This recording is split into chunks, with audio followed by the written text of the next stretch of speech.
আসসালামু আলাইকুম, কেমন আছেন আপনারা সবাই? আলহামদুলিল্লাহ আমি ভালো আছি। আবার আমি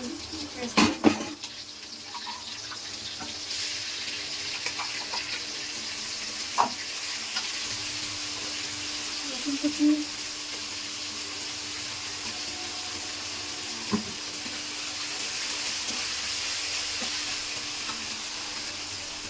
হালকা হালকা মশলা দেবো, সামান্য হলুদ গুঁড়ো, ধনে গুঁড়ো,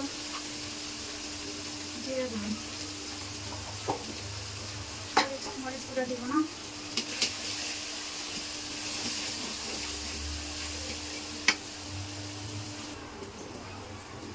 মাছ দিয়ে দিলাম,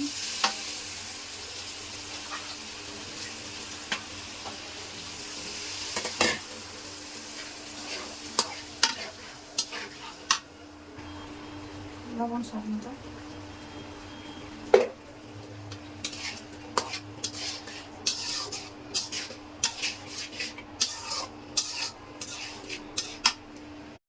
মাছটা হয়ে গেছে। এখন আমি মাছগুলো একটা পাত্রে উঠায় নিব। এই যে এখানে উঠায় নিলাম। এখন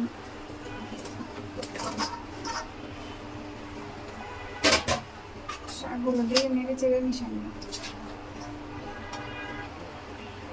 এটা হলো লাউ শাক, আলু, আর এখানে চারটা পটল ছিল। পটলটা আমি দিয়ে দিলাম, একটু ঝোল টাইপ হবে তরকারিটা।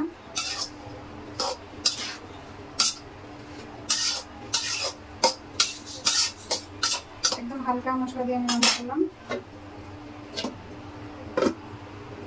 সবজিগুলো মানে শাকটা অনেকটা সিদ্ধ হয়ে গেছে। এখন আমি মাছটা দিয়ে দিলাম উপর দিয়ে সুন্দর করে বিছিয়ে ঢেকে দেবো। আর এখানে সামান্য একটু ঝোল দিয়েছি আমি, হালকা ঝোল ঝোল থাকবে।